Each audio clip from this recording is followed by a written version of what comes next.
And now the search for answers. 20 years after the 9/11 attacks, on Friday, President Biden announced plans to review and potentially declassify the documents from the 9/11 investigation.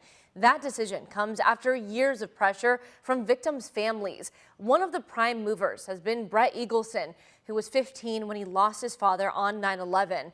Brett is among those featured in an ABC News documentary series hosted by George Stephanopoulos, premiering tonight on ABC News Live. Here's a preview.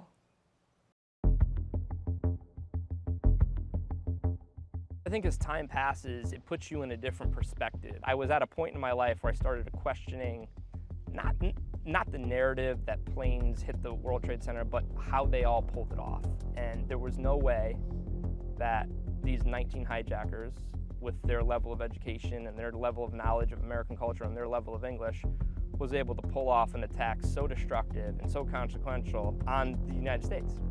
And at the time, a lot of the indications were Saudi charities were behind this. The Saudi government was behind this. In 2004, the 9/11 Commission found, quote, no evidence the Saudi government as an institution or as individual senior officials knowingly support or supported al-Qaeda.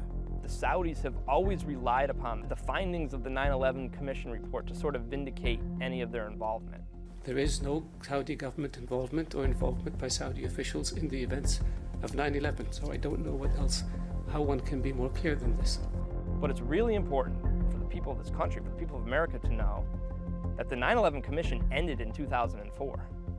The FBI continued to investigate the Saudi role in 9/11 until 2016 under this secret operation called Operation Encore. Much of the findings of Operation Encore, first reported by ProPublica and the New York Times, are still classified.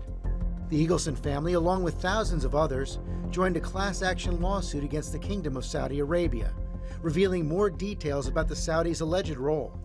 You know, these hijackers were taught English. They were introduced to the local mosques. They were helping them set up bank accounts. They were showing them how to sign up for flying lessons. So this support network was waiting for them when they arrived here in the United States. So the charge is that without the Saudi support network in place, they never would have been able to pull off one of the most devastating and consequential attacks in the history of the world. Lawyers for the Kingdom of Saudi Arabia declined to comment on the litigation. ABC has special coverage planned this week, marking the 20th anniversary of 9/11. This Wednesday, the Women of 9/11, a special edition of 2020 with Robin Roberts. Then on Friday, two specials. David Muir interviews survivors and family members of loved ones lost on that day, and Diane Sawyer visits with children who lost their fathers in 9/11. And on Saturday night, all three will present 9/11 20 years later, America Remembers. It all airs right here on WHAS 11.